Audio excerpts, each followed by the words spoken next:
mes abrís el celular y te llegó el resumen de la tarjeta. Te llegó el vencimiento de Mercado Pago, te llegó la boleta del gas, mirás el saldo de tu cuenta y haces el cálculo mental que todos nos hacemos. ¿Cuál pago primero? ¿Cuál espero? ¿Cuál puedo patear? Si alguna vez estuviste en esta situación, este video es para vos. Pero si nunca estuviste, quédate igual, porque los números que voy a mostrar hoy hablan de algo mucho más grande que solo una decisión personal.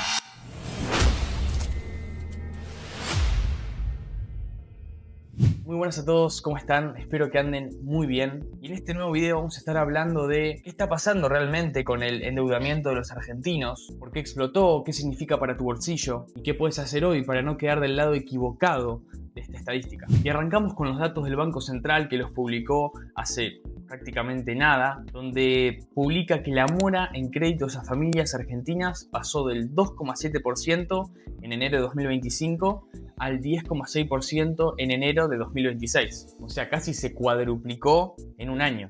Y eso es el promedio del sistema bancario. Si miramos las billeteras digitales y las financieras no bancarias, el número llega hasta 30%, por lo que 3 de cada 10 personas que pidieron plata en una app no pueden devolverla. No podemos pasarnos de presupuesto, Patri. Y para ponerlo un poco en perspectiva, la última vez que vimos estos niveles fue hace casi 20 años. Por lo que esto no sería una tendencia, sino que una alarma. Pero volviendo a la pregunta que nos hicimos en la introducción, ¿pago la tarjeta o pago Mercado Pago? Porque realmente hay gente, según los datos, que no le alcanza para las dos. Y eso es exactamente lo que los datos están mostrando.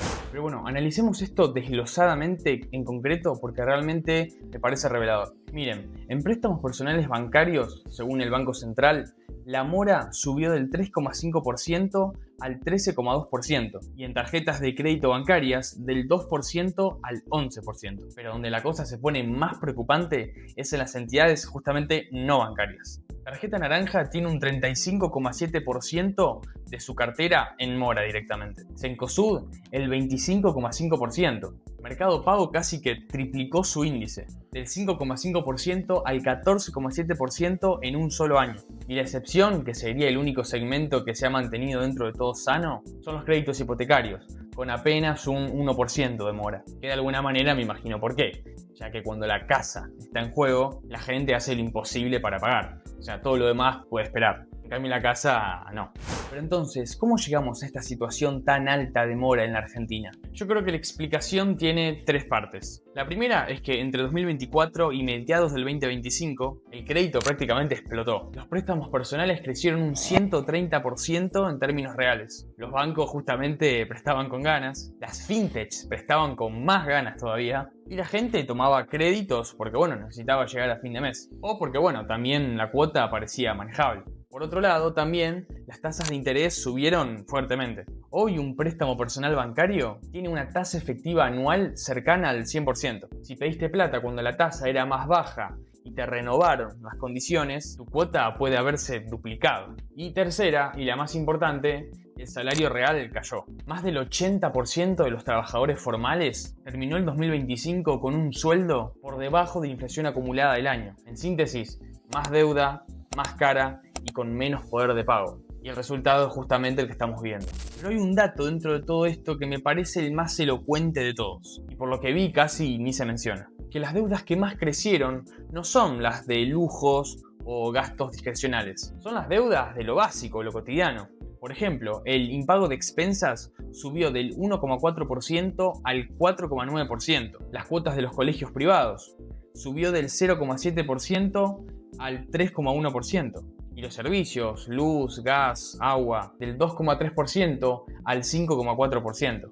Y los préstamos entre familiares y amigos, ese colchón informal que siempre existió en la Argentina, cayeron a la mitad justamente porque ese colchón también se agotó. Cuando la gente deja de pagar la luz y le debe plata al hermano, creería que no es un problema tanto de administración, sino más bien un problema de ingresos.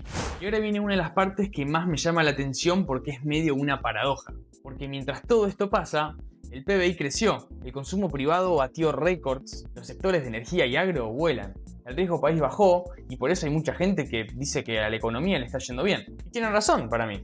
En parte, obviamente, ya que mientras la economía de algunos va bien, la economía de otros está en el nivel más alto de mora en los últimos 20 años. Son como dos realidades que coexisten en el país al mismo tiempo. Y dependiendo en qué parte del sistema estás parado, Tu diagnóstico de la economía es completamente diferente. Pero entonces, ¿qué haces si estás en esta situación de endeudamiento y querés evitarlo? A mi parecer, 3 cosas concretas. Primero, si tenés deudas en billeteras o financieras no bancarias, priorizá pagarlas antes de las que sí son bancarias. ¿Por qué? Porque las tasas punitivas de esos instrumentos son las más altas del sistema y se acumula más rápido. Segundo, si podés refinanciar deuda cara con deuda barata, hacelo. Un crédito personal bancario al 100% de TEA es caro, pero es bastante menos caro que lo que cobra tarjeta naranja o una fintech en mora. Y tercero, que podría ser lo más importante, si tu ingreso no alcanza para cubrir deudas y gastos básicos al mismo tiempo, no es un problema que se resuelve con más crédito y ya.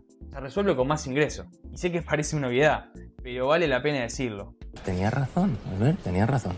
Porque la sensación de tomar deuda para tapar otra deuda es exactamente la trampa que tienen el 30% de los usuarios de billeteras en situación irregular. Pero entonces, ¿pago primero la tarjeta o las billeteras virtuales? La respuesta correcta depende de las tasas, los plazos y de qué tan regulado está cada instrumento. Pero la respuesta real, la que dan los datos, es que millones de argentinos ya no pueden pagar ninguna de las dos. Y eso no es necesariamente un fracaso individual de cada uno de ellos. Es consecuencia de un sistema donde el crédito subió más que los salarios y con tasas que casi nadie leyó bien a la hora de firmar. Obviamente que entender eso no resuelve el problema de la deuda, pero al menos es el primer paso para no caer en la próxima trampa. Pero bueno, hasta acá el video de hoy. Espero que les haya gustado, que les haya sido de utilidad y que lo puedan aplicar justamente en sus decisiones financieras para no tener que arrepentirse más adelante. Si querés que en algún próximo video veamos cómo funciona realmente el sistema de scoring crediticio en la Argentina, o sea, cómo el Veraz y el Banco Central te califican, qué podés hacer justamente para mejorar tu historial, dejámoslo en los comentarios. Y si conoces a alguien que puede estar en esta situación o similar, seguramente esto le pueda servir, así que compartírselo, dejá un like, una suscripción y nos vemos en el siguiente. Chau chau.